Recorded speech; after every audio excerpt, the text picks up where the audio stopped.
জয় শ্রী রাধে কৃষ্ণ। বন্ধুদের এই ঐশ্বরিক যাত্রায় আপনাদের স্বাগত। হে কৃষ্ণ, যারা আজ এই বাণী শুনছেন তাদের জীবনে তোমার কৃপা সদা বিরাজ করুক এবং প্রতিটি কষ্ট দূর হোক। চলুন দেরি না করে শুরু করা যাক শ্রীকৃষ্ণের অমৃত উপদেশের এই অনন্য যাত্রা। শ্রীকৃষ্ণ বলেন, যার কর্ম সৎ তার জীবনে কখনো অন্ধকার থাকে না। যারা শুধু অপেক্ষা করে তারা কেবল এতটুকুই পায় যতটুকু প্রচেষ্টা করা মানুষরা ফেলে যায়। কিছু বলতে বা ভাঙতে এক মুহূর্তই যথেষ্ট, কিন্তু গড়ে তুলতে ও মন জেতাতে একটা গোটা জীবন লেগে যায়। পড়ে গেলেও বারবার উঠে দাঁড়িয়ে আবার চেষ্টা করাই হলো আসল জয়। পায়ের ক্ষত মানুষকে সাবধানে চলতে শেখায়, আর মনের ক্ষত মানুষকে বুঝে শুনে বাঁচতে শেখায়। যোগ্য মানুষ কাউকে ভয় পায় না, আবার কাউকে ভয় দেখায়ও না। তারা উত্তর দিতে জানে, কিন্তু কাদা জলেতে পাথর ছোঁড়ার মানসিকতা তাদের থাকে না। এই ভাবনায় তারা মৌন থাকে। দুর্বলরা তখনই থামে যখন তারা ক্লান্ত হয়ে পড়ে, আর বিজয়ীরা তখনই থামে যখন তারা জয়ী হয়। শব্দ আর মানুষ একই রকম, শুধু তাদের অর্থ বদলে যায়। যারা আমাদের ভালোবাসে তাদের কাছে আমরা সবসময় ঠিক, আর যারা দেখুনদারি করে তাদের কাছে সবসময় ভুল। হারিয়ে পাওয়ার আনন্দই আলাদা, কাঁদার পর হাসার স্বাদই অন্যরকম। হার জীবনযাত্রার একটি অংশ, কিন্তু হেরে যাবার পর জয় পাওয়া তার আনন্দই সবচেয়ে অনন্য। এখনো তো আসল উড়ান বাকি, পাখির পরীক্ষা বাকি। মাত্র সাগর পার হয়েছি, এখনো পুরো আকাশ বাকি। পাতা ঝরার আগে গাছে নতুন পাতা আসে না। কষ্ট সংগ্রাম সইবার আগে জীবনে ভালো সময় আসে না।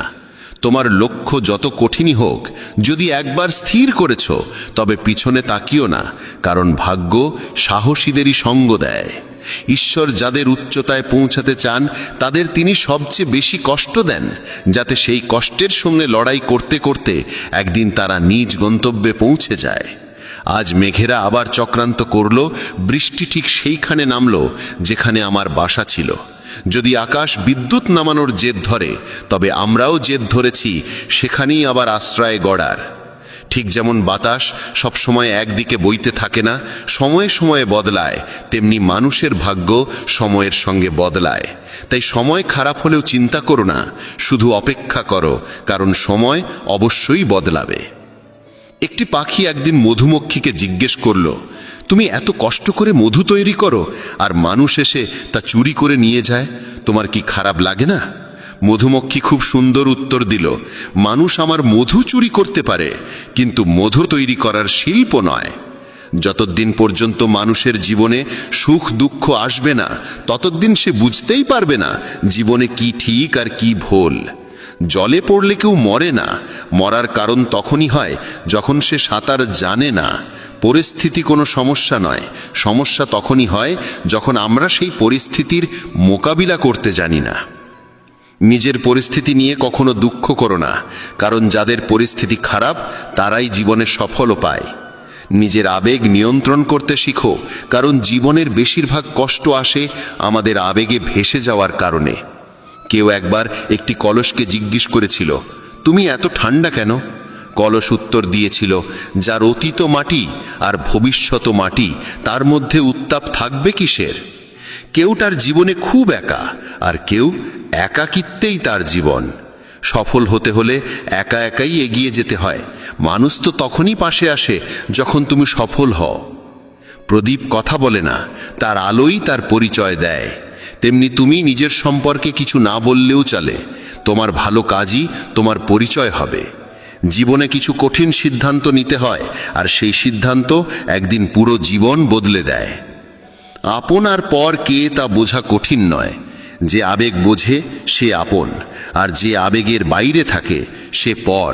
যে দূরে থেকেও মন থেকে কাছে থাকে সে আপন, আর যে কাছে থেকেও মন থেকে দূরে থাকে সে পর। জীবন কষ্টে ভরা, সাহস আমাদের ভিতরেই আনতে হয়। কষ্ট তো সবাইকে ছুঁয়ে যায়, কেউ সেই কষ্টে গড়ে ওঠে আর কেউ ভেঙে পড়ে। অহংকার তারাই করে যারা কোনো কষ্ট ছাড়াই সব পেয়ে যায়, আর যারা নিজের ঘামে অর্জন করে তারা অন্যের কষ্টের দাম বোঝে। নিজের প্রতিটি পদক্ষেপ গোপন রাখো, সেটা ছোট হোক বা বড়। কে ভালো চায় আর কে খারাপ তা কখনোই বোঝা যায় না। বিশ্বাস ভাঙার শব্দ হয় না, কিন্তু তার প্রতিধ্বনি সারা জীবন শোনা যায়। কারো ওপর থেকে যখন বিশ্বাস উঠে যায়, তখন ক্ষমার আর কোনো মূল্য থাকে না। চেষ্টা এমন হওয়া উচিত যেন হেরেও কখন জয় হয়ে যায় তা টেরই না পাওয়া যায়। কখনো হার মেনো না, কারণ এক মুহূর্তেই খেলা বদলে যেতে পারে এবং তুমিই জয়ী হয়ে উঠতে পারো। কর্মক্ষেত্রে সবাইকে পরিশ্রম করতে হয়, ঈশ্বর শুধু রেখা আঁকেন, রং আমাদেরই দিতে হয়। পাখিরা গন্তব্যে পৌঁছাবে কিনা তা তাদের ডানা ছড়ানোই বলে দেয়। যারা সত্যিই যোগ্য তারাই নীরব থাকে, কারণ তাদের কাজ নিজেই কথা বলে। কেন হেরে যাচ্ছ?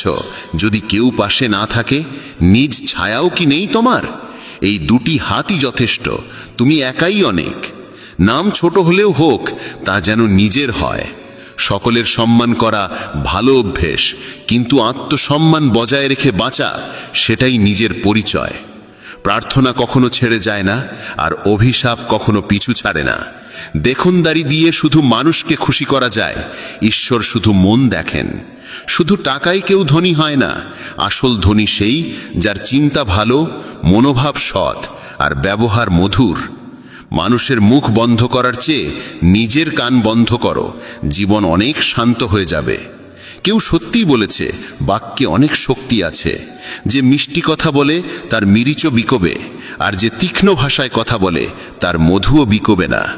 চারটে দেওয়াল দিয়ে ঘর বানানো যায়, কিন্তু ভালোবাসা, বোঝাপড়া আর বুদ্ধিমত্তা ছাড়া গৃহ তৈরি হয় না। অন্যের কষ্ট দিয়ে অর্জিত সুখের আয়ু খুব কম হয়।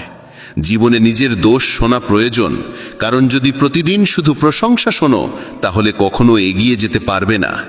সাহস হারিও না। যদি তোমার জীবনে ব্যথা এসে থাকে, তবে তার ওষুধও নিশ্চিতভাবেই আসবে।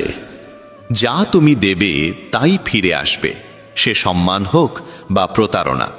ধৈর্য রাখো, হতাশ হইও না, কারণ যিনি তোমার জীবন লিখেছেন তিনি এই ব্রহ্মাণ্ডের সবচেয়ে মহান লেখক। প্রশংসা যত খুশি করো, কিন্তু অপমান ভেবেচিন্তে করো, কারণ অপমান এক ধরনের ঋণ যা সময় মতো সুদে আসলে ফিরে আসে।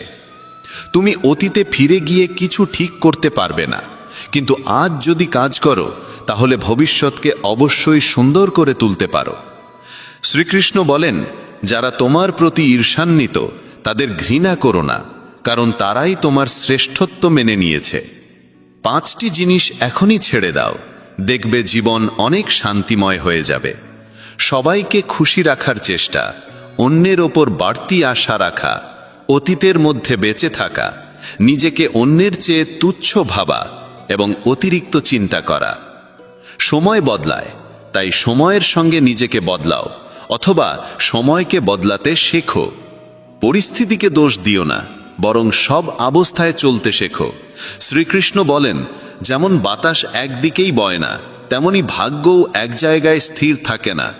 সময় খারাপ হলে ভেঙে পড়ো না, শুধু সঠিক সময়ের জন্য অপেক্ষা করো, কারণ সময় বদলাবেই। মনে রেখো, যদি খারাপ লোকেরা কথায় বুঝে যেত, তাহলে বাঁশি বাজানো মানুষটি কখনো মহাভারত ঘটতে দিতেন না।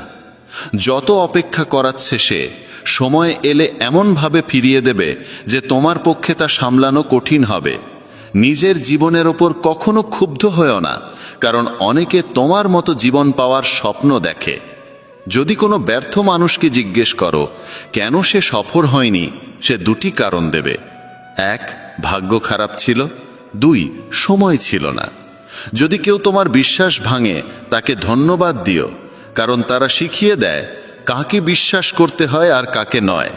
নিজের উপর বিশ্বাস রাখো, তোমার ভিতরে এমন কিছু আছে যা যে কোনো বাধার চেয়েও বড়। সময় বদলে গেলে বন্ধু শত্রু হয়, আবার শত্রুও বন্ধুতে রূপ নেয়, কারণ স্বার্থই এই পৃথিবীর সবচেয়ে বড় শক্তি। চন্দনের গাছ সারা পৃথিবী তার সুবাসের জন্য পরিচিত, কিন্তু লোকেরা ভুলে যায় যে এই চন্দনের গাছে সবচেয়ে বিষাক্ত সাপ বসবাস করে। তাই কেউ মিষ্টি ভাষায় কথা বললেই বিশ্বাস করো না, ভেবেচিন্তে বিশ্বাস করো। যেমন এক পাথর যদি সোনা হতে চায়, তাকে ঘষতে হয়, পোড়াতে হয়, আগুনে জ্বলে উঠতে হয়। তেমনি একজন সফল মানুষ হবার জন্য তাকে কঠিন পরিস্থিতির মধ্য দিয়ে যেতে হয়। শ্রীকৃষ্ণ বলেন, যদি তোমার জীবনে ভুল মানুষটি না যায় তাহলে সঠিক মানুষটি কখনো আসবে না। কে কি করছে, কিভাবে করছে, কতটা করছে, এই সব থেকে যতটা দূরে থাকবে ততটাই সুখী থাকবে। সময় অবশ্যই আসে, কিন্তু আসে ঠিক তার নিজের সময়েই, তাই ধৈর্য ধরো। যারা তোমার সঙ্গে পাল্লা দিতে পারে না তারাই এক সময় তোমাকে ঘৃণা করতে শুরু করে। মূর্খদের সঙ্গে কখনো তর্ক করো না, কারণ তাতে ক্ষতি তোমারই হবে। তর্কে জড়ালে তোমার সম্মান কমে যাবে, তাই যতটা সম্ভব মূর্খদের থেকে দূরে থাকো। গুরুর কাছ থেকে জ্ঞান শেখো, বাবার কাছ থেকে সংগ্রাম, আর মায়ের কাছ থেকে শিখে নাও আদর্শ। বাকি জীবন শেখাবে। যার যেখানে প্রাপ্য, সময় এক সময় তাকেই টেনে নেয়। কেউ কারো অধিকার নষ্ট করে না। দুটি জিনিস, ভুল বোঝাবুঝি আর অহংকার, সব সম্পর্ক নষ্ট করে দিতে পারে। ভিড় সব সময় সহজ পথেই চলে, কিন্তু তার মানে এই নয় যে সেটাই সঠিক পথ। নিজের পথ নিজেই বেছে নাও, কারণ তোমায় সবচেয়ে ভালো তুমি নিজেই চেনো। মনের মতো উর্বর জমি আর নেই, সেখানে যা বপন করা হয় তাই ফল দেয়, ভালো চিন্তা, ঘৃণা কিংবা ভালোবাসা। ইতিহাস সাক্ষী, যাকে কেউ ছুঁতে পারে না তাকে অপবাদ দেওয়ার চেষ্টা করা হয়। রাগ মানে হলো অন্যের ভুলের শাস্তি নিজেকে দেওয়া। যদি বারবার আপনজনের কাছ থেকেই অবজ্ঞা আর অপমান পেতে হয়, তাহলে সেখান থেকে সরে যাওয়াই সবচেয়ে বুদ্ধিমানের কাজ। মানুষের জীবন তার কর্ম অনুসারে চলে, যেমন কর্ম তেমনই জীবন। আজকাল মানুষ মনের থেকে দেওয়া সম্মানে খুশি হয় না, বরং মিথ্যে প্রশংসাতেই আনন্দ পায়। বিশ্বাস করুন, কিন্তু মা এবং ঈশ্বর ছাড়া কাউকে অন্ধভাবে বিশ্বাস করো না। রাগ করে যদি কেউ দূরে চলে যায় আর সত্যিই ভালোবাসে, তবে সেই প্রথম ফিরে আসে। একা থেকো, তবু জোর করে কোনো সম্পর্ক টানার চেষ্টা করো না। যদি আকাশের ঈশ্বরের সঙ্গে তোমার সম্পর্ক ভালো হয়, তাহলে পৃথিবীর কেউ তোমার ক্ষতি করতে পারবে না। সাপের বিষ দাঁতে, বিছের বিষ হুলে, আর মানুষের বিষ থাকে মনে, তাই সতর্ক থেকো। সত্যকে প্রমাণ করতে কোনো জেদের প্রয়োজন নেই, কারণ সময় এলে সত্য নিজে নিজেই প্রমাণিত হয়।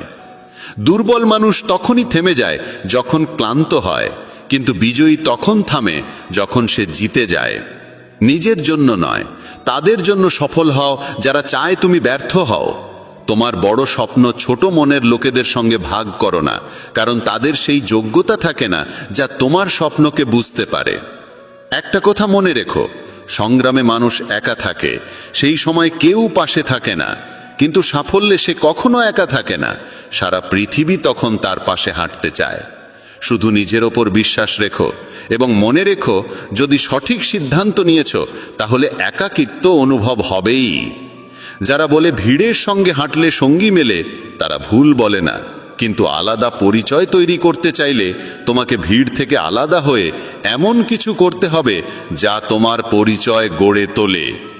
যখন ঈশ্বর তোমাকে ভালোবাসেন, তিনি তোমার জন্য সবসময় সেই পথই বেছে নেন যা তোমার মঙ্গল আনে, এমনকি তখনও যখন তার জন্য তাকে তোমার জীবনের অনেক কাছের মানুষদেরও দূরে পাঠাতে হয়। যারা তোমার যোগ্য নয় তাদের সঙ্গে নিজের সমস্যাগুলো কখনো ভাগ করে নিও না, কারণ 80% মানুষ তোমার কষ্টের কোনো গুরুত্ব দেয় না, আর বাকি 20% মানুষ এতে খুশি হয় যে তোমার জীবনে এমন সমস্যাগুলো আছে। কেউ যদি তোমার মূল্য না বোঝে তাহলে হতাশ হবে না, কারণ পুরনো জিনিসের ব্যবসায়ী কখনো হীরের মূল্য বোঝে না। নীরবতা আর হাসি, এই দুইটি হলো সবচেয়ে শক্তিশালী অস্ত্র। নীরবতা অনেক সমস্যার সমাধান, আর হাসি অনেক সমস্যার থেকে রক্ষা পাওয়ার পথ। কেউ হঠাৎ করে নিজেকে বদলে ফেলে না। জীবনে কিছু দুর্ঘটনা এমন হয় যা মানুষকে বদলে দিতে বাধ্য করে। জীবন একবারই মেলে, এটা ভুল কথা। একবার শুধু মৃত্যু হয়, জীবন তো প্রতিদিন নতুনভাবে শুরু হয়। শ্রীকৃষ্ণ বলেন, যারা তোমার নিন্দা করে তাদের করতে দাও। এমন ছোট ছোট কথা শুধুই ছোট মনের মানুষেরাই বলে। মানুষ বলে, যদি ভালোবাসা সত্যি হয় তাহলে সে একদিন তোমার কাছে ফিরে আসবেই। কিন্তু আসল প্রশ্ন হচ্ছে, যদি সত্যিই ভালোবাসত তাহলে ছেড়ে যেতই বা কেন? কেউ যদি তোমাকে ছেড়ে যায়, চিন্তা করো না, কারণ অনেক সময় ভুল মানুষদের সরে যেতে হয় যাতে ঠিক মানুষরা জীবনে আসতে পারে। যে ব্যক্তি তোমার কথার মূল্য বোঝে না তার সামনে চুপ থাকাই শ্রেয়। সাফল্যের পথে রোদ তাই আসল সহায়, কারণ যদি ছায়া থাকতো আমরা হয়তো অনেক আগেই ঘুমিয়ে পড়তাম। বিশ্বাস এক বিশাল পুঁজি, নিজের ওপর রাখলে তা শক্তি, আর অন্যের ওপর রাখলে দুর্বলতা হয়ে দাঁড়ায়। যে ব্যক্তির সামনে তুমি সবসময় মাথা নিচু করে থাকো সে কখনো তোমার মূল্য বুঝবে না। দুর্বল শত্রু সবচেয়ে বিপজ্জনক, কারণ সে এমন এক সময় আঘাত করে যখন তুমি কল্পনাও করো না। জীবন প্রায় নতুন সম্পর্কের আবির্ভাবে পুরনো সম্পর্ক ভেঙে দেয়। সম্পর্কের কদরও টাকার মতো, অর্জন কঠিন, হারানো সহজ। কারো হৃদয়ের যন্ত্রণা বুঝতে চাইলে তার চোখের দিকে তাকাও, কারণ যন্ত্রণা মুখে লুকানো গেলেও চোখে লুকানো যায় না। ভালোবাসা শুধু নিজের কাজ আর ঈশ্বরের সঙ্গে করো, কারণ এই দুই কখনো প্রতারণা করে না। সম্পর্ককে কখনোই নিজের স্বার্থে ব্যবহার করো না, কারণ ভালো মানুষ বারবার জীবনে আসে না। ভদ্রতা শিখতে চাইলে পায়ের কাছে শিখো, সে যখনই চলে মাথা নিচু করেই চলে। কারো ভুলে রাগ করার আগে নিজের 10টা ভুল মনে করে নিও। পড়ো, লেখো, লড়ো, হাসো, যাই করো, কিন্তু যে স্বপ্ন দেখেছ তা যে কোনো মূল্যে পূর্ণ করো। এই যুগে কাউকে বোঝাতে যেও না যে তুমি ভিতর থেকে ভেঙে পড়েছ, কারণ লোকেরা ভাঙা বাড়ির ইট পর্যন্ত তুলে নিয়ে যায়। আসলে সেই মানুষই জীবনের খেলা বোঝে যে যাত্রার ধুলোকেই রঙিন গুলাল ভাবে। হৃদয়ে যাদের সত্যতা আছে তারা হয়তো জীবনে একা থেকে যায়, কিন্তু এমন মানুষদের পাশে ঈশ্বর সবসময় থাকেন। অন্যের করা উপকার কখনো ভুলো না, আর নিজের করা উপকার কখনো মনে রেখো না। এটাই মহান মানুষের পরিচয়। জীবনে কাউকে তুচ্ছ ভেবো না, কারণ বন্ধ ঘড়িটাও দিনে দুবার সঠিক সময় দেখায়। যদি এখনো তোমার নিজের পরিচয় নিজেকেই দিতে হয়, বুঝে নিও সাফল্য এখনো দূরে। অনেক সময় সম্পর্কের মূল্য বোঝায় তারাই যাদের সঙ্গে আমাদের কোনো সম্পর্কই নেই। যেখানে তোমার প্রয়োজন নেই সেখান থেকে নীরবে সরে যাওয়াই বুদ্ধিমানের কাজ। যদি তুমি নিজের কাজে ব্যস্ত থাকো আর কারো সঙ্গে কথা বলতে না পারো, মানুষ বলবে তুমি অহংকারী। তুমি নিজের কাজ করে যাও, সময়ই একদিন তাদের সবকিছু বোঝাবে। পরীক্ষা সবসময় একা হয়, কিন্তু ফলাফল সবার সামনে আসে। তাই জীবনে কোনো কাজ করার আগে তার পরিণতি নিয়ে ভাবা জরুরি। যে শুধু প্রয়োজনের সময় তোমাকে মনে রাখে তার কাজ অবশ্যই করো, কারণ সে অন্ধকারে আলো খোঁজে, আর সেই আলো তুমি। জীবনের হাত নেই, কিন্তু সে এমন চড় মারতে পারে যা সারা জীবন মনে থাকে। চোখ যত ছোটই হোক তাদের শক্তি থাকে পুরো আকাশকে দেখার। পথ জানতে চাইতে কখনো লজ্জা করো না। কে জানে গন্তব্যের পথ সেখান দিয়েই যায় যেটা তুমি জানোই না। সময়ের সঙ্গে চলা জরুরি নয়, সত্যের সঙ্গে চলো, একদিন সময়ও তোমার সঙ্গে চলবে। সম্পর্ক পালন করতে বুদ্ধি নয়, হৃদয়ের পবিত্রতা থাকা দরকার। সত্য বলো, স্পষ্ট বলো, সামনে বলো। যে তোমার হবে সে বুঝবে, আর যে নয় সে সরে যাবে। যার স্বভাবই বারবার বদলানোর, সে কখনো কারু হতে পারে না, তা সে সময় হোক বা মানুষ। একা থাকা কঠিন, কিন্তু কঠিন পথই সবচেয়ে মহান হয়ে ওঠে। শ্রীকৃষ্ণ বলেন, যারা তোমার সঠিক কথারও ভুল মানে করে তাদের কাছে ব্যাখ্যা দিতে গিয়ে সময় নষ্ট করো না। একদিন অভিযোগ থাকবে সময়ের প্রতি নয়, বরং নিজের প্রতি। কারণ জীবনের সৌন্দর্য তোমার সামনে ছিল, অথচ তুমি সংসারের জটিলতাই ব্যস্ত রয়ে গেলে। একবার ক্ষমা করে ভালো মানুষ হয়ে যাও, কিন্তু সেই একই মানুষটির ওপর আবার বিশ্বাস করো না, যেন বোকা না হয়ে যাও। আপন তো সেগুলোই যারা তোমার যন্ত্রণা অনুভব করে, কারণ খোঁজ খবর তো রাস্তায় চলতে থাকা লোকেরাও জিজ্ঞেস করে। পরিশ্রমের ফল আর সমস্যার সমাধান দুটোই দেরিতে হলেও একদিন ঠিকই আসে। তুমি যদি অন্যের ভালো চাও, ঠিক সেই ভালোই তোমার জীবনেও ফিরে আসে। এটাই প্রকৃতির নিয়ম। ভেঙে যাওয়া জিনিসই সবচেয়ে বেশি কষ্ট দেয়, যেমন বিশ্বাস, মন, ঘুম, আর সবচেয়ে বেশি আশা। আশা পূরণ না হলে রাগ বাড়ে, আর পূরণ হলে লোভ বাড়ে। তাই জীবনের প্রতিটি পরিস্থিতিতে স্থির থাকাই শ্রেষ্ঠ। সহায়তা চাইতে সবাই আসে, কিন্তু যখন তোমার সাহায্যের প্রয়োজন তখন কাউকেই পাশে দেখা যায় না। শ্রীকৃষ্ণ বলেন, ভালো কর্ম করো এবং ভুলে যাও, ঠিক সময়ে তার ফল নিশ্চিতভাবে আসবে। জীবনে যদি আঘাত না খেতে চাও, তাহলে একা থাকা শিখে নাও। মানুষ তখনই একা থাকা শিখে ফেলে যখন বুঝে যায় যে তাকে আর কেউ সহযাত্রী হিসেবে নেই। একা থাকা, একা কাঁদা, এই অভ্যেসই অনেক সময় মানুষকে ভিতর থেকে অনেক শক্তিশালী করে তোলে। যদি পারো তবে একা থাকা শিখে নাও, কারণ যার উপর তুমি সবচেয়ে বেশি নির্ভর করবে সেও একদিন তোমায় সবচেয়ে বেশি আঘাত দেবে। একা হাঁটা শিখে নাও, কারণ সঙ্গে থাকা মানুষ আজ থাকলেও কালা নাও থাকতে পারে। একা থাকার মধ্যেও এক অন্যরকম শান্তি আছে, না কারো আসার আনন্দ, না কারো চলে যাওয়ার কষ্ট। তুমি একা উপার্জন করো আর পুরো পরিবার খায়, তাই অভিযোগ না করে ঈশ্বরকে ধন্যবাদ দাও যে এমন একটি মহৎ কাজে তিনি তোমাকে বেছে নিয়েছেন। মানুষের প্রকৃত চরিত্র তখনই প্রকাশ পায় যখন সে আপনজনদের কাছ থেকে আঘাত পায়। সম্পর্কগুলোর মূল্য যদি দিতে হয় তা সময় থাকতেই দাও, না হলে পরে শুকনো গাছে জল দিলেও সবুজের আশা করা বৃথা। মেনে নিও, কারোর ওপর বেশিক্ষণ রাগ রাখা উচিত নয়, কিন্তু যদি সেই মানুষটি তোমার প্রয়োজনই না অনুভব করে তবে জোর করে সেই সম্পর্ক টিকিয়ে রাখার কোনো মানে নেই। কেবল প্রতারণাই প্রতারণা নয়, বরং কারো সঙ্গে নিজের ভেতরের অনুভূতি মিশিয়ে মিথ্যে ভালোবাসার অভিনয় করাটাই বড় প্রতারণা। যারা তোমার নিন্দা করে তাদের করতে দাও, কারণ এই ধরনের ছোট কাজ কেবল ছোট মনোবৃত্তির মানুষরাই করে। আমার ভুল হলে আমাকে বলো, অন্যকে নয়, কারণ সংশোধন তো আমাকেই করতে হবে, অন্যকে নয়। কিছু মানুষ বলে নারীর কোনো নিজস্ব ঘর থাকে না, কিন্তু বাস্তব সত্য হলো নারীর ছাড়াই কোনো ঘর হয় না। ভাঙা জিনিস সবসময় কষ্ট দেয়, যেমন মন, ঘুম, বিশ্বাস, আর সবথেকে বেশি আশা। আশা পূরণ না হলে রাগ বাড়ে, আর পূরণ হলে লোভ বাড়ে। তাই জীবনের প্রতিটি পরিস্থিতিতে স্থির থাকাই শ্রেষ্ঠ। বুদ্ধিমান সে নয় যে কেবল কথা বলতে জানে, আসল বুদ্ধিমান সে যে জানে কোথায় নীরব থাকতে হয়। ব্লেডের ধার যেমন ধারালো হলেও গাছ কাটতে পারে না, তেমনি কুঠার যেমন শক্তিশালী হলেও চুল কাটতে পারে না। এক একটি জিনিসের নিজ নিজ ক্ষমতা অনুযায়ী তার ব্যবহারই শ্রেষ্ঠ হয়। তাই নিজেকে কখনো কারো সঙ্গে তুলনা করো না। বাড়ি বদলালেও, সময় বদলালেও সমস্যা নেই, কিন্তু সবচেয়ে কষ্ট তখনই হয় যখন কোনো আপনজন বদলে যায়। কখনো তার মন রাখতে চাইলাম, কখনো তার, এই দ্বন্দ্বে ভুলে গেলাম নিজের মনটা কোথায় রাখলাম। খুব দূর পর্যন্ত যেতে হয় কেবল এই বুঝতে যে আসলে কাছের মানুষ কে। কারো অভ্যেসে পড়তে সময় লাগে না, কিন্তু সেই অভ্যেস ভুলতে গিয়ে গোটা জীবন কেটে যায়। একজন নিরক্ষর মানুষ যদি অনুভব বুঝতে পারে তবে সেই মানুষই সবচেয়ে শিক্ষিত হয়। জীবনে যা করতে চাও করো, তবে একটা অনুরোধ, কারো সঙ্গে অসম্পূর্ণ প্রেম করো না। আমি সময়কে জিজ্ঞেস করলাম, এই যুগে মানুষের সবচেয়ে বড় শত্রু কে? সময় হেসে বলল, মানুষের নিজের ভালোবাসা। জীবনের সেই সম্পর্কই আসল যে পেছনেও সম্মান দেয়। তুমি যদি অন্যদের জন্য ভালো চাও, ঠিক সেই ভালোই তোমার জীবনেও ফিরে আসে। এটাই প্রকৃতির নিয়ম। আপনজন তো সেই যারা আমাদের কষ্ট অনুভব করে, না হলে খোঁজ খবর তো রাস্তায় হাঁটতে হাঁটতেই অনেকে নেয়। মানুষের নয়, তার ভালো ব্যবহারের দাম হয়।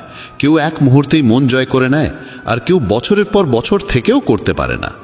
গিরগিটি পরিবেশ দেখে রং বদলায়, আর মানুষ সুযোগ দেখে। এই পৃথিবীতে সবচেয়ে সৌভাগ্যবান সেই মানুষ যার কাছে খাবার সঙ্গে ক্ষুধা আছে, বিছানার সঙ্গে ঘুম আছে, আর অর্থের সঙ্গে ধর্ম আছে।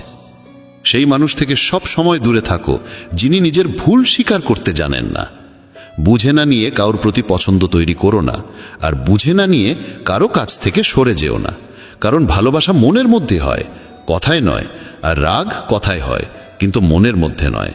মানুষ বড় হলে তার শৈশবকে ভুলে যায়, বিয়ে হলে মা বাবাকে, সন্তান হলে ভাই বোনকে, ধনী হলে দারিদ্রকে, আর যখন বয়স্ক হয় তখন এইসব ভুলে যাওয়া স্মৃতিগুলো মনে পড়ে আর চোখে জল আসে।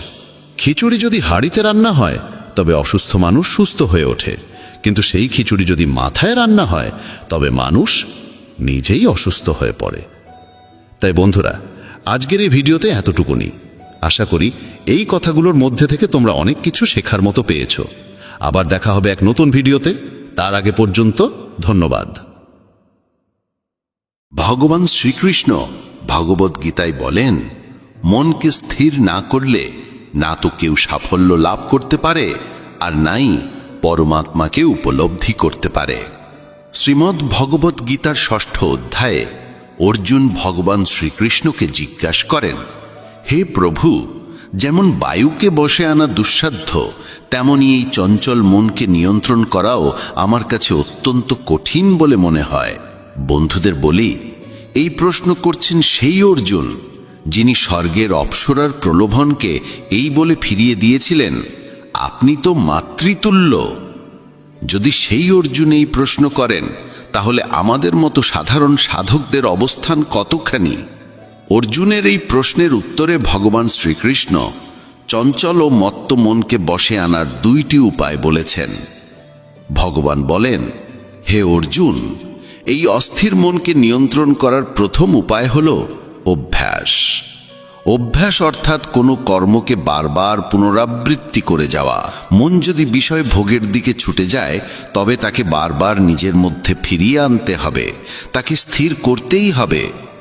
সহজ ভাষায় বললে, অভ্যাস মানে হলো একটানা নিরন্তর ক্লান্তিহীনভাবে কোনো কার্য করে যাওয়া।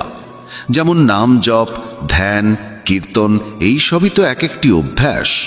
শ্রীকৃষ্ণ বলেন, যে ব্যক্তি সংসারের সমস্ত কামনা বাসনা ত্যাগ করতে পারে, সেই ব্যক্তি অনবরত অভ্যাসের মাধ্যমে নিজের মনকে বশে আনতে সক্ষম হয়। এরপর দ্বিতীয় উপায়ের কথা বললেন ভগবান, বৈরাগ্য। কিন্তু বন্ধুরা, এখানে বৈরাগ্যের অর্থ এই নয় যে গেরুয়া বস্ত্র পরে অরণ্যে চলে যেতে হবে। এখানে বৈরাগ্য মানে হল আসক্তির অনুপস্থিতি, চিত্তের অচঞ্চলতা এবং নিরাসক্তভাবে জীবনযাপন করার মানসিকতা।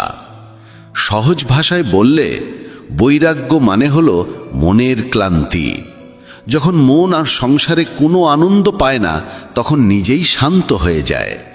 অনেক সাধকের অভিজ্ঞতায় দেখা যায়, যেই মন এক সময় এক মুহূর্ত স্থির থাকতে পারত না, সেই মন এখন ধীরে ধীরে শান্ত হতে শুরু করেছে। এই উপায় সর্বত্র ও সর্বকালেই কার্যকর হয়।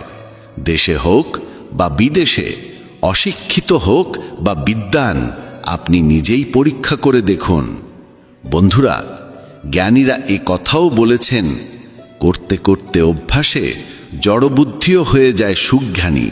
একটানা জল পড়তে থাকলে দড়ির মতো সূক্ষ্ম ধারা শিলার ওপরও চিহ্ন ফেলে যায়।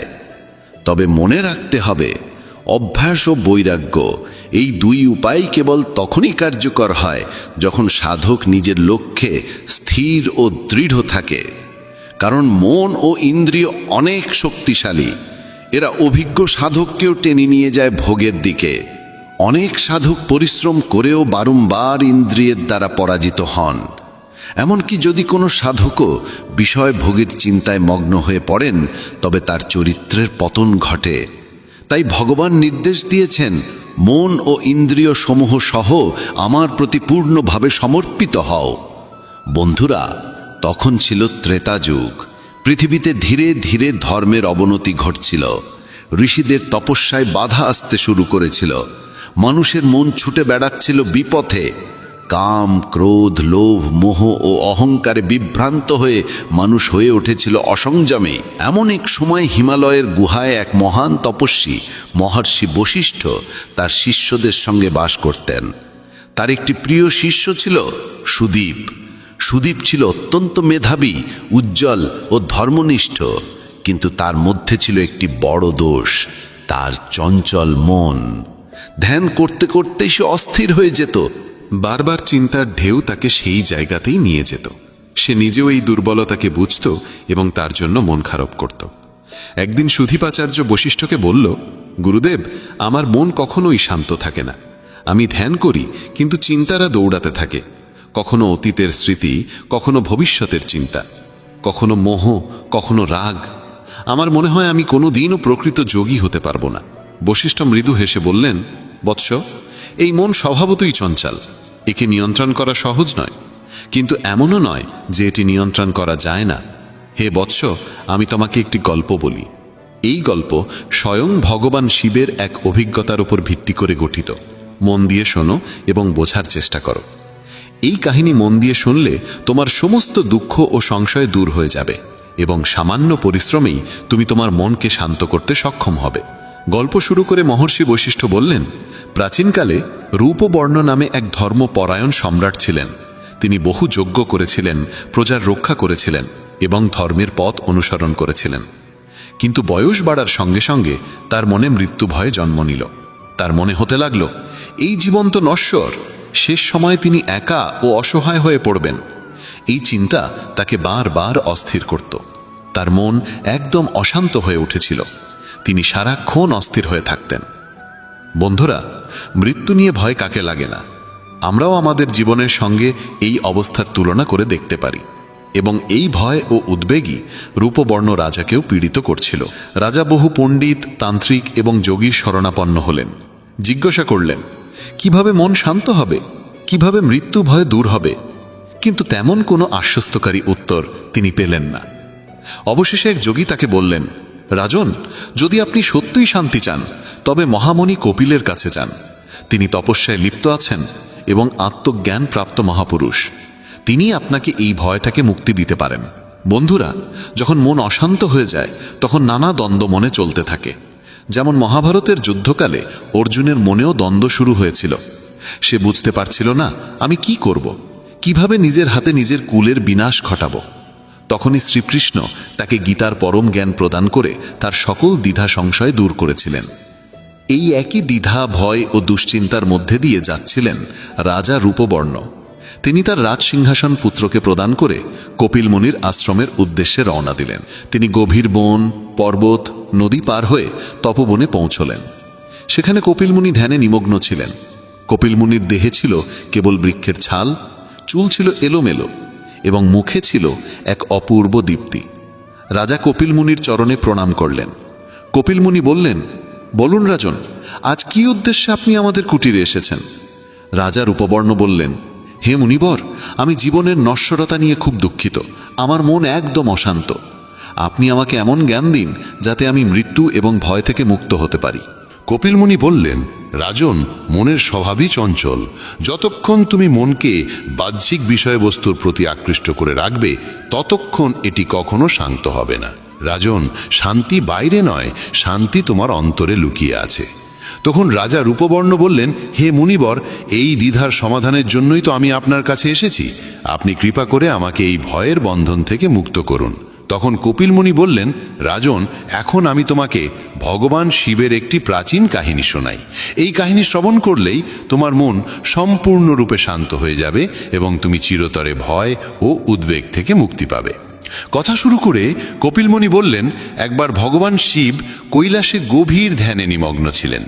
দেবী পার্বতী জিজ্ঞাসা করলেন, নাথ, আপনি সর্বদা ধ্যানে মগ্ন থাকেন কেন? এই সংসারে চিন্তা কি আপনাকে স্পর্শ করে না? ভগবান শিব হেসে বললেন, হে দেবী, এই সংসার তো মায়ার এক বিভ্রম জাল। মায়া থেকেই মন সৃষ্টি হয় এবং মন থেকেই জন্ম নেয় ইচ্ছা, ভয়, দ্বন্দ্ব ও ক্রোধ।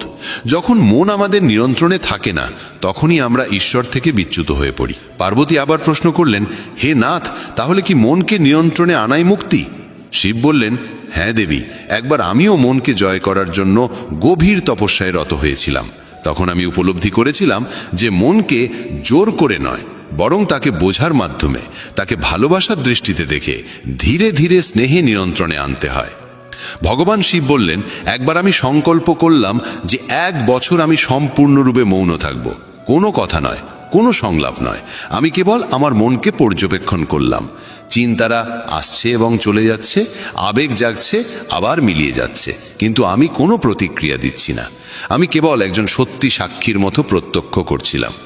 ধীরে ধীরে আমার অন্তরের অন্ধকার উন্মোচিত হতে লাগলো। আমি দেখলাম যে ক্রোধ, মোহ, কাম সবই মনেরই সৃষ্টি, ছায়ার মতো। যেমন সূর্যের আলোয় অন্ধকার থাকতে পারে না, তেমনি বোধের আলোয় মনের সমস্ত বিকার ধ্বংস হতে থাকে। শিব বললেন, যেদিন আমি সম্পূর্ণরূপে মৌন হলাম সেদিন আমি নিজেকে উপলব্ধি করলাম। আমি না তো শরীর, না কোনো ভাবনা, না কোনো অহংকার। আমি কেবল চৈতন্য, আর সেই চৈতন্য থেকেই শান্তির উৎসার ঘটে। ভগবান শিবের কাহিনী শেষ করে কপিল মুনি রাজা রূপবর্ণকে বললেন, হে রাজন, শিবের এই মৌন সাধনা প্রমাণ করে যে মনকে জয় করার পথ কেবল ধ্যান, মৌনতা এবং সাক্ষীর অবস্থান। যখন তুমি তোমার অন্তরের ভাবনাগুলিকে আঁকড়ে ধরা বন্ধ করে দেবে তখনই শান্তি তোমার স্বাভাবিক প্রকৃতি হয়ে উঠবে। রাজা জিজ্ঞেস করলেন, মুনিবর, কিন্তু আমি তো একটি রাজ্য চালাই। আমার কাছে প্রজার দায়িত্ব আছে, অনেক সিদ্ধান্ত নিতে হয়, কর্তব্য পালন করতে হয়। আমি এই রাজসিক জীবনের মধ্যে এটি কিভাবে সম্ভব করব? মুনি বললেন, হে রাজন, শান্তির অর্থ এই নয় যে তুমি তোমার সমস্ত দায়িত্ব ত্যাগ করো। শান্তির অর্থ হলো তুমি কর্ম করতে করতেই তোমার অন্তরে স্থিত থাকো। যেমন পদ্মফুল জলে থেকেও জলে ভেজে না, তেমনি তোমার মন কর্মের মধ্যে থেকেও অভ্যন্তরে মুক্ত ও অচঞ্চল থাকবে। কপিল মুনির চিন্তাধারায় রাজা রূপবর্ণ অত্যন্ত প্রভাবিত হলেন। তিনি মুনির চরণে প্রণাম করলেন এবং 1 বছর সেই আশ্রমেই থেকে গেলেন। তিনি মৌন সাধনা করতেন, ধ্যান করতেন। ধীরে ধীরে তার মন শান্ত হতে লাগলো। তার মনে চিন্তা আসতো, কিন্তু সে এখন সেগুলিকে কেবল দেখত, ধরা দিত না।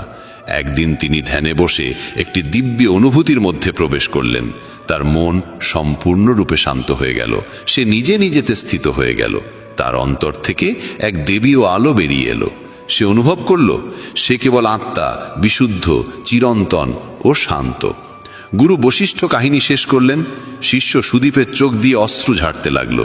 সে বলল, গুরুদেব, এখন আমি বুঝেছি যে মনকে শান্ত করা কোনো যুদ্ধ নয়, এটা এক প্রেমপূর্ণ সাক্ষী হয়ে ওঠার যাত্রা। যখন আমি নিজেকে ভাবনার বাইরে দেখব, তখনই শান্তি নিজে থেকেই আমার অন্তরে আসবে। বশিষ্ঠ বললেন, বৎস, ধ্যান মানে কেবল চোখ বন্ধ করা নয়, এটা হলো এক দৃষ্টিভঙ্গির পরিবর্তন। যখন তুমি সংসারকে নয়, নিজেকে দেখতে শুরু করবে, তখনই তুমি নিজেই শিব হয়ে উঠবে। সুদীপ তপস্যা শুরু করলো। এখন সে ধ্যান করত, চিন্তা আসলেও তাদের চলে যেতে দিত। সে নিজেকে কেবল একজন সত্যি সাক্ষী হিসেবে দেখত। ধীরে ধীরে তার শক্তি অন্তর্মুখী হতে লাগলো। তার মুখে শান্তির দীপ্তি ছড়িয়ে পড়ল। তার বাক্য হয়ে উঠল মধুর, আর তার মন এক স্বচ্ছ আয়নার মতো নির্মল হয়ে উঠল। অবশেষে একদিন বশিষ্ঠ তাকে দীক্ষা দিলেন এবং বললেন, এখন তুমি নিজেকে জেনে গেছো, যাও এবং পৃথিবীকেও এই শিক্ষাই দাও, মনকে শান্ত করতে শেখো, কারণ এটাই হলো একমাত্র মুক্তির দ্বার। বন্ধুগণ, এই কাহিনী আমাদের শেখায় যে মনকে জোর করে নয়, ভালোবাসা দিয়ে সচেতনভাবে দেখে তবেই শান্ত করা যায়। যখন আমরা ভাবনাগুলিকে কেবল আসতে যেতে দিই এবং সেগুলিকে আঁকড়ে ধরা বন্ধ করি, তখন আমাদের অন্তর থেকেই শান্তির স্রোত প্রবাহিত হতে শুরু করে। শিব, কপিল মুনি এবং গুরু বশিষ্ঠ আমাদের সেই পথই দেখিয়েছেন যে শান্তি বাইরের কোনো বস্তুতে নেই, তা আমাদের নিজের অন্তরের গভীরে লুকিয়ে আছে। বন্ধুগণ, মৌনই হচ্ছে বন্ধন এবং মোক্ষের মূল কারণ। এই মৌনই আমাদের জন্ম মৃত্যুর চক্রে আবর্তিত করে চলেছে। সংসারের সমস্ত ইন্দ্রজালের কেন্দ্রবিন্দু এই মৌনই। যতক্ষণ না মন থেকে কল্পনার প্রবাহ বন্ধ হয়, ততক্ষণ মোক্ষ সম্ভব নয়। আমাদের এই শরীর, মূল প্রকৃতি, 5টি মহাভূত মন, বুদ্ধি, অহংকার প্রভৃতি 24টি উপাদানে গঠিত। মন 5 মহাভূতের থেকেই উদ্ভূত হয়, কিন্তু নিজে কোনো মূল কারণ নয়, তাই একে বিকৃতি বলা হয়। এটি ইন্দ্রিয়গুলির উপর রাজত্ব করে। মন না থাকলে ইন্দ্রিয়গুলি কখনো কোনো বস্তুতে আসক্ত হতে পারে না। আমাদের মনই ইন্দ্রিয়গুলিকে কার্য সম্পাদনে বাধ্য করে। রাজা পরীক্ষিতকে বোঝাতে গিয়ে পরমহংস সুপদেবজি মহারাজ বলেছিলেন, কখনো মনকে বন্ধু ভাবা উচিত নয়। যেমন এক চতুর শিকারী ধৃত পশুর উপর কখনো ভরসা করে না, তেমনি এক যোগীরও উচিত নয় যে সে নিজের মনে ভরসা করুক, কারণ এই মনই কাম, ক্রোধ প্রভৃতি শত্রুদের আক্রমণ করতে সুযোগ দিয়ে যোগীর সাধনাকে ধ্বংস করে দিতে পারে। তাই মনকেই বলা হয়েছে মোক্ষ এবং বন্ধনের মূল কারণ। মন মিথ্যা হলেও সেটি আত্মস্বরূপকে আচ্ছন্ন করে রাখে। কেবল ভগবান এবং গুরুর উপাসনার মাধ্যমে এই মনকে পরাস্ত করা যায়। মানুষের সুখ বা দুঃখের কারণ সে নিজে নয়, কোনো দেবতাও নয়, এমনকি এই শরীরও নয়। এর মূল কারণ একমাত্র মন। মনই গোটা জগতের চক্রকে চালনা করে। এটাই ইন্দ্রিয়গুলিকে বিষয়গুলির সঙ্গে সংযুক্ত করে এবং চেতনার বিভিন্ন বৃত্তির সৃষ্টি করে। যদিও আত্মা সম্পূর্ণ নিষ্ক্রিয়, তবু মনই সমস্ত কর্মের কেন্দ্রবিন্দু। যখন জীব এই মনকে গ্রহণ করে এবং তার মাধ্যমেই বস্তুভোগে লিপ্ত হয়, তখন কর্মফলের সঙ্গে আসক্তি জন্মায়, আর সে আসক্তি তাকে বেঁধে ফেলে। মহোপনিষদের মতে বন্ধন এবং মোক্ষের মাত্র 2টি কারণ রয়েছে, মমতা এবং মমতা শূন্যতা। আমি ব্রহ্ম নই, এই সংকল্প দৃঢ় হলে মন বন্ধনে পড়ে, আর সবই কিছুই ব্রহ্ম, এই দৃঢ় ভাবনায় মন মুক্ত হয়ে যায়। মন সর্বত্র গমন করতে পারে, এমন সব স্থানে পৌঁছে যায় যেখানে ইন্দ্রিয়গুলি যেতে পারে না, এমনকি ইন্দ্রিয় বিষয়গুলিও যেখানে অগ্রসর হতে অক্ষম। কিন্তু মন যেহেতু মায়িক, তাই এটি পরম তত্ত্বকে জানতে অক্ষম। বন্ধুগণ, উপনিষদে মনকে দুই প্রকার বলা হয়েছে, একটি শুদ্ধ মন এবং অপরটি অশুদ্ধ মন। যে মনে কামনা থাকে, অর্থাৎ যে মনে বস্তু ভোগের ভাবনা জন্মায়, সেটি অশুদ্ধ মন, আর যে মনে কোনো কামনা থাকে না, সেটি শুদ্ধ মন। কামনাযুক্ত মনে বন্ধনের কারণ, আর কামনা শূন্য মনই মোক্ষের কারণ। যে মন বস্তু থেকে মুক্ত, যার মধ্যে ইন্দ্রিয় বিষয়ের প্রতি কোনো আকর্ষণ নেই, সেই মন হৃদয়ে লীন হয়ে যায়। একেই বলা হয় জ্ঞান, একেই বলা হয় মোক্ষ। বন্ধুগণ, ভগবান শ্রীকৃষ্ণ ভাগবত গীতায় বলেন, যদি তুমি মনকে বশে না আনো, তবে এই মনই তোমার সবচেয়ে বড় শত্রু হয়ে উঠবে। তাই তুমি মন এবং ইন্দ্রিয় সহ আমাকে বশ করো, আমার ভক্ত হও, আমার প্রতি মনোনিবেশ করো, আমাকে পূজা করো এবং আমাকে প্রণাম করো, তাহলেই তুমি আমাকে লাভ করবে। জয় শ্রী রাধে কৃষ্ণ। প্রিয় বন্ধুগণ, মানব জীবনের প্রতিটি মুহূর্তে আমরা নানা রকম সমস্যার সম্মুখীন হই। কখনো দুঃখ, কখনো ভয়, কখনো ব্যর্থতা বা হতাশা আমাদের ঘিরে ধরে। অনেকেই ভাবে এসব সমস্যার সমাধান কোথায়। আসলে তার উত্তর লুকিয়ে আছে আমাদের প্রাচীনতম আধ্যাত্মিক গ্রন্থ শ্রীমদ্ ভগবদ গীতায়। গীতা শুধু একটি ধর্মগ্রন্থ নয়, এটি জীবনের বাস্তব পাঠশালা। এখানে এমন সব গভীর সত্য ও জ্ঞান লুকিয়ে আছে যা বুঝে নিতে পারলে মানুষ জীবনের প্রতিটি বাধা অতিক্রম করতে সক্ষম হয়। গীতার প্রকৃত অর্থ যার হৃদয়ে পৌঁছে যায়, সে শিখে যায় কিভাবে জীবনের সঙ্গে লড়াই করতে হয়, কিভাবে প্রতিটি সংকটকে জয় করতে হয়, আর কিভাবে নিজের লক্ষ্য পূরণের পথে দৃঢ়ভাবে এগিয়ে যেতে হয়। কিন্তু বাস্তবে দেখা যায় অনেকেই গীতা পড়েন, কিন্তু তার প্রকৃত মর্ম, তার গভীর দর্শন খুব কম মানুষই উপলব্ধি করতে পারেন। তাই আজ আমরা গীতার সেই অমূল্য 15টি উপদেশ নিয়ে আলোচনা করব, যা সত্যিই জীবনকে নতুন আলো দেখাতে সক্ষম। প্রিয়গণ, যদি আপনিও চান যে জীবনের অন্ধকার পথ আলোকিত হোক, প্রতিটি সমস্যার সমাধান আপনার হাতে আসুক, তবে এই গীতার উপদেশগুলো মনোযোগ দিয়ে শুনুন এবং হৃদয়ে ধারণ করুন। এগুলো আপনার জীবনের প্রতিটি সিদ্ধান্তকে সহজ করে তুলবে, প্রতিটি দুঃখকে হালকা করবে, আর আপনাকে দেবে ভেতরের শান্তি ও শক্তি। এমনই অমূল্য জ্ঞান ও আধ্যাত্মিক আলো নিয়েই আমাদের এই চ্যানেল মেসেজ অব ধর্ম। এখানে প্রতিদিন আমরা শেয়ার করি গীতার বাণী, শাস্ত্রের শিক্ষা, আর সেই সঙ্গে জীবনের বাস্তব অভিজ্ঞতা। যদি সত্যিই চান আপনার জীবনকে সুন্দর ও শান্তিময় করে তুলতে, তবে আজই আমাদের এই চ্যানেলটি সাবস্ক্রাইব করুন। আপনার প্রতিটি দিন হবে গীতার আলোয় আলোকিত, আর জীবনের প্রতিটি মার্গ হবে আরো সহজ, আরো শক্তিশালী। শ্রীমদ্ ভগবদ গীতার প্রথম উপদেশ হচ্ছে, জীবনে কাউকে এত গভীরভাবে আঁকড়ে ধরো না যে তোমার সুখ, দুঃখ, আনন্দ, বেদনা সব তার উপর নির্ভরশীল হয়ে পড়ে। কারণ যখন তুমি কারোর সঙ্গে অত্যন্ত গভীর সম্পর্ক গড়ে তোলো, তখন ধীরে ধীরে নিজের জীবন ভুলে গিয়ে শুধু তার জন্য বাঁচতে শুরু করো। তোমার সুখ, দুঃখ, আশা, আকাঙ্ক্ষা সবকিছুই তার হাতে বন্দী হয়ে যায়। কিন্তু মনে রেখো, অতিরিক্ত গভীর সম্পর্কের ফল কেবল যন্ত্রণা ছাড়া আর কিছুই নয়। একটু ভেবে দেখো, তোমার জীবনের সব দুঃখ বেদনা কোথা থেকে আসে? সেখান থেকেই আসে যেখানে তোমার মনের সবচেয়ে গভীর আসক্তি জড়িয়ে থাকে। একটি কাহিনী আছে। এক রাজ্যের দরবারে ছিলেন এক অনন্য প্রতিভাধর গায়ক, যার নাম ছিল ঘনানন্দ। তার কণ্ঠের মোহময়তায় মানুষ বিমোহিত হয়ে যেত। কিন্তু সে রাজদরবারে কর্মরত এক নর্তকীর প্রেমে গভীরভাবে পড়েছিল।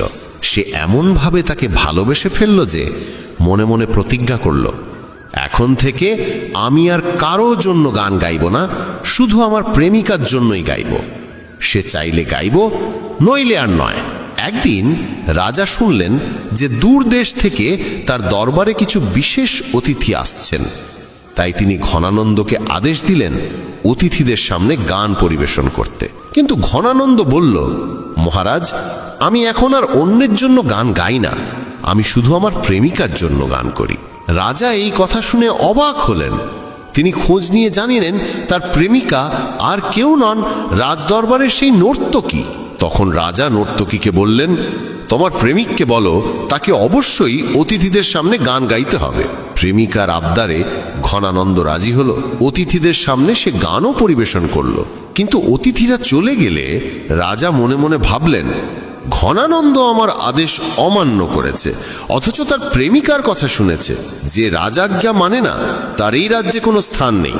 সঙ্গে সঙ্গে তিনি নির্দেশ দিলেন ঘনানন্দকে রাজ্য থেকে বহিষ্কার করার জন্য। ঘনানন্দ দুঃখ ভারাক্রান্ত হৃদয়ে তার প্রেমিকার কাছে গিয়ে বলল, চলো আমরা এই রাজ্য ছেড়ে অন্য কোথাও চলে যাই। আমি শুধু তোমার জন্য গান গেয়েছি, অথচ আমাকে রাজ্য থেকে বহিষ্কার করা হয়েছে। তখন সেই নর্তকী নির্মমভাবে বলল, আমি কেন যাব? রাজা তো আমার প্রতি খুব সন্তুষ্ট। আমার যা কিছু প্রয়োজন সব এখানে পাচ্ছি। শাস্তি তো তোমাকে দেওয়া হয়েছে, তাই তোমাকে এই রাজ্য ছেড়ে চলে যেতে হবে। ঘনানন্দ ব্যথায় ভেঙে পড়ল। কাঁদতে কাঁদতে বলল, আমি তোমাকে ভীষণ ভালোবাসি, তোমাকে ছাড়া আমি বাঁচতে পারবো না। আমি সব কিছু করেছি তোমার জন্য। কিন্তু নর্তকী স্পষ্টভাবে জানিয়ে দিল, এটা তোমার ব্যাপার, তুমি ভালোবেসেছো, সেটা তোমার সিদ্ধান্ত। আমি এখানেই থাকবো, তোমার সঙ্গে আমার যাওয়ার কোনো প্রয়োজন নেই। এই নির্মম কথাগুলো শুনে ঘনানন্দের হৃদয় ভেঙে চূর্ণ বিচূর্ণ হয়ে গেল। সবকিছু ছেড়ে সে সেই রাজ্য থেকে চলে গেল।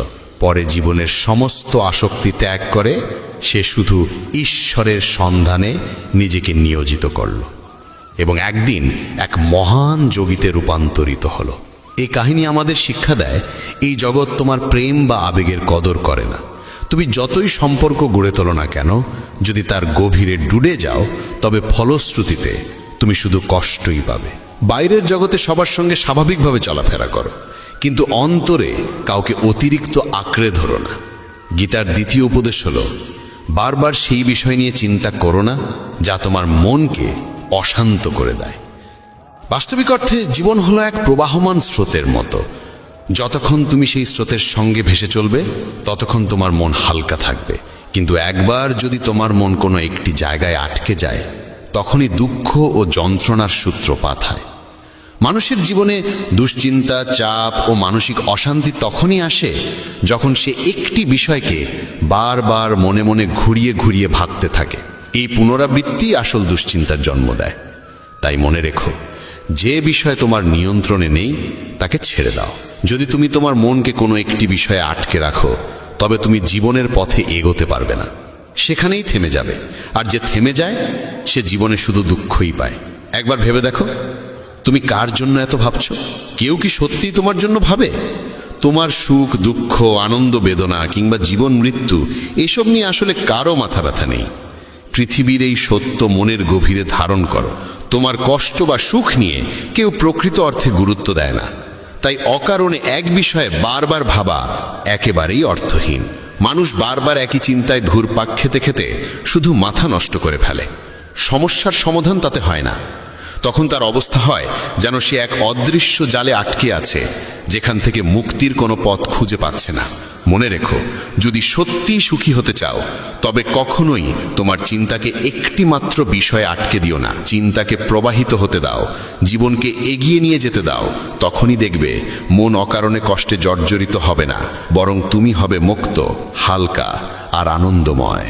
শ্রীমদ্ ভগবদ্ গীতার তৃতীয় উপদেশ হলো, মানুষের চোখে নিজের মূল্য খুঁজতে যেও না। অনেকেই বলে, আমরা সবার জন্য এত কিছু করি অথচ আমাদের কদর করে না। সত্যিই তো, আমরা চেষ্টা করি সবাইকে খুশি রাখতে, সবার সঙ্গে ভালোভাবে চলতে, তবু কেউ আমাদের গুরুত্ব দেয় না। কিন্তু প্রশ্ন হলো, তোমার কদর অন্যের কাছে চাইছো কেন?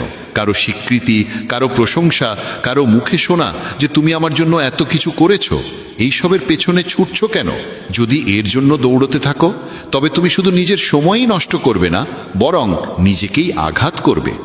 কারণ মানুষকে যতই দাও না কেন, তারা কোনোদিন তোমার কদর করবে না। এই পৃথিবীতে আসলে কেউ কারো মূল্য বোঝে না। দেখো, মা বাবা সন্তানের জন্য কত ত্যাগ করেন, নিজের সারা জীবন উৎসর্গ করে দেন, অথচ বড় হলে সেই সন্তানরাই অকারণে তাদের মন ভাঙে, কথা শোনে না। তাই যদি মনে করো তুমি অন্যের জন্য কিছু করলে বদলে সে তোমাকে কদর করবে, তবে ভুলে যাও, এ ভাবনা শুধু তোমাকে দুঃখই দেবে। তাই অন্যের জীবনে নিজের মূল্য খুঁজো না। তারা কদর করুক বা না করুক, অন্তত তুমি নিজেকে কদর করতে শেখো। অন্যের পেছনে কেন নিজের জীবন নষ্ট করবে? তবে এর মানে এই নয় যে তুমি মানুষের সঙ্গে খারাপ ব্যবহার করবে। মানুষের সঙ্গে ঠিক ততটাই সম্পর্ক রাখো যতটুকু প্রয়োজন, এর বেশি নয়, যাতে নিজের জীবনটাই নষ্ট হয়ে যায়। গীতার চতুর্থ উপদেশ হলো, প্রতিদিন অন্তত একবার নিজেকে জিজ্ঞাসা করো, আমি মানুষের জন্য যে কাজগুলো করছি সেগুলো আমাকে আনন্দ দিচ্ছে নাকি কষ্ট দিচ্ছে? যদি কোনো ভালো কাজ করেও কেবল দুঃখই পাও, তবে সেই ভালো কাজেরই বা কী লাভ?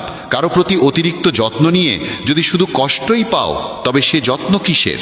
জীবনে যদি দেখো কোনো কিছু করতে গিয়ে শুধু বেদনা আসছে, তবে তা যতই ভালো হোক না কেন সেটি ছেড়ে দেওয়াই শ্রেয়। অনেকেই বলে, আমরা তো নিঃস্বার্থ ভালোবাসা দিচ্ছি, আমাদের মনে কোনো ভণ্ডামি নেই। কিন্তু মনে রেখো, আজকের পৃথিবীতে নিখুঁত ভালোবাসার মূল্য কেউ দিতে জানে না। মানুষ আসলে তা চায় না।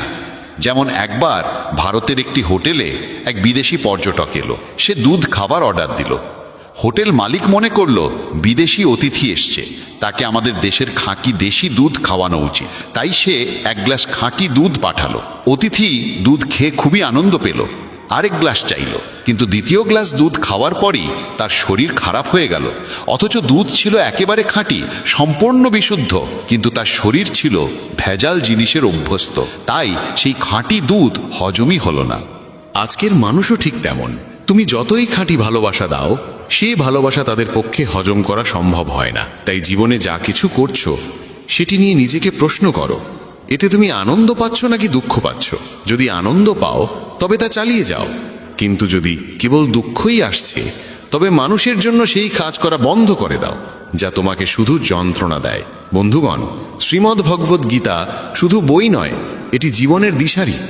এখানে প্রতিটি শ্লোক আমাদের জন্য আলো দেখায়, শক্তি যোগায়, আর আমরা চাই এই আলো আপনাদের প্রত্যেকের জীবনে পৌঁছে যাক। তাই যদি এখনও আমাদের মেসেজ অব ধর্ম পরিবারে যোগ না দিয়ে থাকেন, তবে অবশ্যই চ্যানেলটি সাবস্ক্রাইব করুন, যাতে গীতার এই অমূল্য জ্ঞান প্রতিদিন আপনার হৃদয়ে প্রবাহিত হয়। গীতার পঞ্চম উপদেশ হল, নিজের সব কথা কারো সঙ্গে ভাগ করে নিও না। মনে রেখো, হৃদয়ের গোপন কথা নিজের কাছেই রাখা ভালো।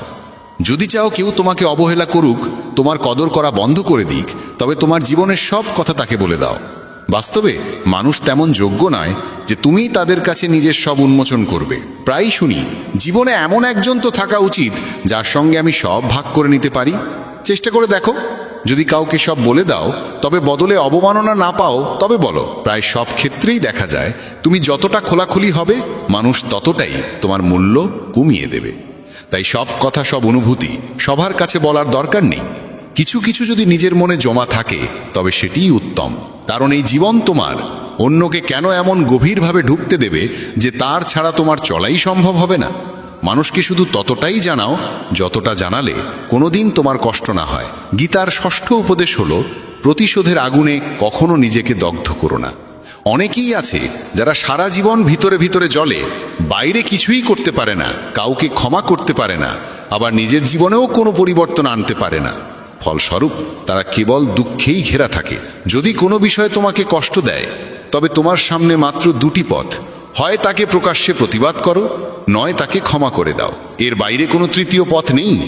যত বেশি তুমি নিজের কষ্টকে অন্তরে জমিয়ে রাখবে, ততই দুশ্চিন্তার হতাশা তোমাকে ঘিরে ধরবে। তাই শ্রেয়, হয় সরাসরি বলে দাও যে এটা আমি মেনে নিব না, নয় তাকে ছেড়ে দাও। না হলে মনের যন্ত্রণা ছাড়া আর কিছুই পাবে না।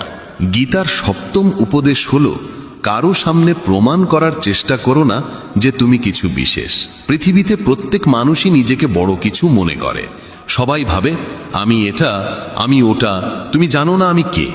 আসলে কেউ কাউকে কম ভাবে না। তাহলে তুমি কেন এই প্রমাণের বোঝা কাঁধে নিয়ে ঘুরবে? তুমি যদি সত্যিই কিছু হও, তবে তোমাকে কিছুই প্রমাণ করতে হবে না। কারণ প্রকৃত মানুষকে নিজেকে প্রমাণ করতে হয় না, তার কৃতিত্বই তাকে আলাদা করে তোলে।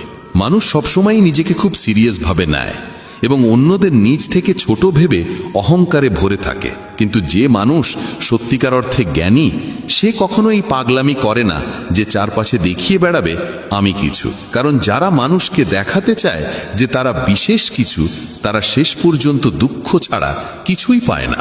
পৃথিবী তোমাকে কখনোই তোমার মতো করে মূল্য দেবে না, তুমি যত বড় কিছুই অর্জন করো না কেন। তাই ভালো হয় কাউকে প্রমাণ করার চেষ্টা করো না যে তুমি বিশেষ। যদি সত্যিই তুমি কিছু হও, তবে তোমার কাজই তা প্রকাশ করবে, মুখে বলার বা জাহির করার প্রয়োজন পড়বে না। ইউনানের এক প্রবাদ আছে, যখন কোনো মানুষের জন্ম হয় তখন ঈশ্বর তার কানে মজা করে বলেন, তোমার মতো মানুষ আগে কখনো জন্মায়নি, তুমি অনন্য, তুমি সবচেয়ে বিশেষ। কিন্তু মানুষ এই ঈশ্বরীয় রসিকতাটাকেই সত্যি ভেবে সারা জীবন প্রমাণ করতে ছুটতে থাকে। অথচ আসল সত্য হলো, নিজেকে প্রমাণ করার প্রয়োজন নেই, বরং নিজের কাজকেই প্রমাণ হিসেবে দাঁড়াতে দাও। গীতার অষ্টম উপদেশ হলো, যেটা থেকে তুমি যতটা ভয় পাবে সেটাই তোমার জীবনে ঘটবেই। ভয় সবসময় জীবনে নেতিবাচকতা ডেকে আনে। যারা সবসময় ভাবে যদি ক্ষতি হয়ে যায়, তাদের ক্ষতি হয়েই যায়। আর যারা মনে করে যদি আমার কিছু ঘটে যায়, তাদেরও কিছু না কিছু ঘটে যায়। কারণ মানুষ যে বিষয় নিয়ে বারবার চিন্তা করে, সেটাই শেষমেশ তার জীবনে বাস্তব হয়ে ওঠে। তাই নিরর্থক ভয় মন থেকে ঝেড়ে ফেলো, যা হবে তা দেখা যাবে। আজকের যে সময় তোমার হাতে আছে তাকে উপভোগ করতে শিখো। গীতার নবম উপদেশ হলো, কাউকে ততটুকুই ভালোবাসো আর সম্মান দাও যতটুকু সে গ্রহণ করতে পারে। যখন তুমি কাউকে অতিরিক্ত গুরুত্ব দাও, তখন সে তোমাকে হালকা চোখে দেখতে শুরু করে। তোমার ভালোবাসা আর সম্মানকে সে নিজের যোগ্যতার প্রমাণ ভেবে বসে, আমি তো এমনই, তাই আমাকে এতটা দেওয়া হচ্ছে। কিন্তু সে কখনো তোমার আন্তরিকতাকে মূল্য দেবে না। তাই মানুষকে অতিরিক্ত গুরুত্ব দেওয়া উচিত নয়। সবার প্রতি সম্মান থাকা ভালো, কিন্তু এত বেশি নয় যাতে নিজের মর্যাদা নষ্ট হয়ে যায়। গীতার দশম উপদেশ হলো, এক অস্থির ভাসমান মন নিয়ে জীবনে কিছুই করা যায় না। যদি জীবনে সত্যি কিছু অর্জন করতে চাও, তবে মনকে স্থির রাখা অত্যন্ত প্রয়োজন। যত বেশি তুমি তোমার চিন্তাকে দৌড় করাবে, ততই অশান্ত থাকবে। আর অশান্ত মনে জীবনে কোনো সাফল্য আসে না। যত বেশি মন শান্ত থাকবে, ততই জীবনে স্বচ্ছতা থাকবে, লক্ষ্য নির্দিষ্ট হবে, আর সাফল্য অর্জন করা সহজ হবে। যারা সবসময় মনকে ছুটতে দেয়, তারা শেষমেশ জানেই না আসলে কি করা উচিত। তাদের মন কখনো একদিকে যায়, কখনো অন্যদিকে। ফলে নিজের জীবন নিয়েও সঠিক সিদ্ধান্ত নিতে পারে না। কারণ এক ভাসমান মন কখনো কোনো গন্তব্যে পৌঁছাতে পারে না, সে শুধু ভাসতেই থাকে। তাই জীবনে যদি সত্যিই কিছু পেতে চাও, তবে চিন্তাকে নিয়ন্ত্রণ করো, মস্তিষ্ককে অতিরিক্ত দৌড়াতে দিও না। যত শান্ত মন হবে, ততই তুমি সুখী ও সফল হবে। গীতার একাদশ উপদেশ হলো, নিজেকে সুখী রাখা আমাদের সবচেয়ে বড় দায়িত্ব। পৃথিবীকে খুশি করার চেষ্টা করলে কোনোদিনই তুমি সফল হবে না, কারণ পৃথিবী কোনোদিনই তোমার দ্বারা সন্তুষ্ট হবে না। বরং তার পেছনে দৌড়াতে গিয়ে তুমি নিজেই অসুখী হয়ে যাবে। তাই যদি কাউকে খুশি করার ইচ্ছে থাকে, তবে প্রথমে নিজেকে খুশি করার কৌশল শিখতে হবে। বলা সহজ, কিন্তু আসলেই নিজেকে খুশি রাখা খুব কঠিন কাজ। কারণ মানুষ সুখী থাকতে জানেই না। সে সব সময় সুখ খুঁজে বেড়ায় কোনো বস্তুতে, কোনো সম্পর্কে। অথচ সুখ কোথাও বাইরে নেই, সেটা নিজের ভেতরেই তৈরি করতে হয়। তাই দায়িত্ব অন্যদের নয়, নিজের। তোমাকেই শিখতে হবে কিভাবে নিজেকে সুখী রাখা যায়। গীতার দ্বাদশ উপদেশ হলো, পৃথিবীর মানুষের কাছ থেকে কোনো প্রত্যাশা রেখো না। এখানে ঈশ্বর আর তুমি ছাড়া কেউই তোমার পাশে থাকবে না। যাদের কাছ থেকে তুমি আশা করো, তারা তোমার জন্য কিছু করবে, তোমার কঠিন সময় পাশে দাঁড়াবে। সেই সময় এলে তারা কোথাও চোখে পড়বে না। তোমাকেই নিজের লড়াই নিজে লড়তে হবে। যখন সমস্যা তোমাকেই সামলাতে হবে, তখন অন্যদের কাছে প্রত্যাশা করার মানেই বাকি। কেন নিজেকে দুর্বল ভাববে? তাই এই ভেবে সম্পর্ক রেখো না যে কেউ তোমার কঠিন সময় পাশে থাকবে। তোমার পাশে ঈশ্বর ছাড়া আর কেউই সত্যিকার অর্থে থাকতে পারবে না। গীতার ত্রয়োদশ উপদেশ হলো, ভবিষ্যতের চিন্তা করা ছেড়ে দাও। আগামীকালকে তুমি কোনোভাবেই নিয়ন্ত্রণ করতে পারবে না। আগামী দিনের চিন্তা ও পরিকল্পনা আজকের আনন্দ কেড়ে নেয়। তাই মন থেকে সব ভয় ঝেড়ে ফেলো আর বিশ্বাস রাখো, যাই হবে ভালোই হবে। গীতার চতুর্দশ উপদেশ হলো, জীবনের কিছু পথ তোমাকে একাই চলতে হবে। যদি সবসময় ভিড়ের সঙ্গে চলো, তবে তুমি ভিড়ের অংশ হয়েই থেকে যাবে, আর সেই ভিড়ের ভেতরেই শেষ হয়ে যাবে। যদি সত্যি নিজের পরিচয় গড়তে চাও, তবে লক্ষ্য তোমার নিজস্ব হতে হবে, পথও তোমার নিজস্ব হতে হবে। তাই অন্যরা যা করছে তা অনুকরণ করো না, এমন কিছু করো যাতে একদিন পৃথিবী তোমাকে অবাক হয়ে দেখে। গীতার পঞ্চদশ উপদেশ হলো, পৃথিবীতে কখনো কারো কাছে ভালোবাসা ভিক্ষা চেও না, কারণ ভালোবাসা ভিক্ষা চাওয়ার বিষয় নয়। যদি কেউ তোমাকে সত্যিই ভালোবাসে তবে তাকে কিছু বলতে হয় না, সে আপনা আপনি তোমাকে ভালোবাসবে। আর যদি তোমাকে ভালোবাসার জন্য বলতে হয় তবে বুঝে নাও সেখানে কোনো ভালোবাসাই নেই। যেমন মা বাবার কাছে ভালোবাসা চাইতে হয় না, তারা আপনা আপনি ভালোবাসেন। ভালোবাসা চাওয়া বা দেওয়া কোনো হিসেবের ব্যাপার নয়, এটা তো নিজে থেকেই বয়ে চলে। আর কোনো সম্পর্কে সবচেয়ে খারাপ জিনিস হলো সেখানে ভালোবাসার জন্য ভিক্ষা করতে হওয়া। যদি কোনো সম্পর্ক সেই পর্যায়ে পৌঁছে যায় তবে সেখান থেকে বেরিয়ে আসাই ভালো। ভালোবাসা ভিক্ষা করার বস্তু নয়, ভালোবাসা কেবল দেওয়ার বিষয়।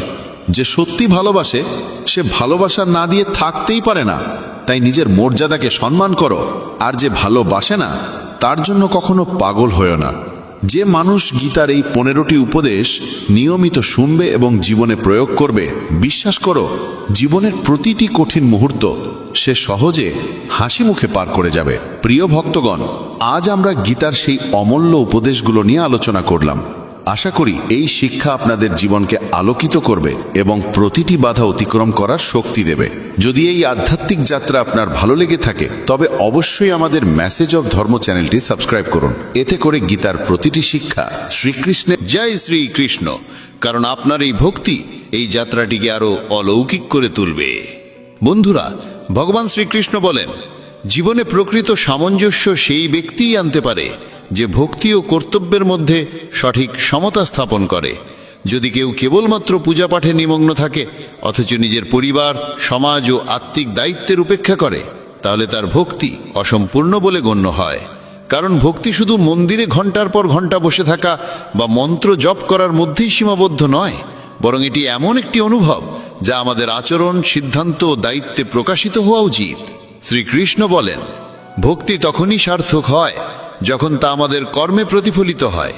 যদি কেউ তার পরিবারের প্রতিপালনের দায়িত্ব এড়িয়ে কেবল পূজায় মগ্ন থাকে, তাহলে সে নিজেও শান্ত হতে পারে না এবং তার আপনজনদেরও শান্তি দিতে পারে না। এমন একজন মানুষ ছিল যে বহু বছর ধরে মন্দিরে যেত, ব্রত উপবাস করত, কিন্তু যখন তার পরিবারের সদস্যরা তার কাছ থেকে একটু আবেগিক সঙ্গ চেয়েছিল তখন সে বিরক্ত হয়ে তাদের অবজ্ঞা করেছিল। ভাবুন তো, এটাই কি ভক্তি? না বন্ধুরা, এটি কেবল ভক্তির একটি আবরণ মাত্র। প্রকৃত ভক্তি সেই যা কর্তব্য পালনের মধ্য দিয়েই সম্পন্ন হয়, যেখানে ভগবানকে স্মরণ করতে করতেই পরিবার ও জীবনের দায়িত্বগুলো পালন করা যায়। শ্রীকৃষ্ণ গীতায় বলেছেন, স্বধর্মে নিধনং শ্রেয়ঃ পরধর্ম ভয়াবহ, অর্থাৎ নিজের স্বাভাবিক কর্তব্য পালন করা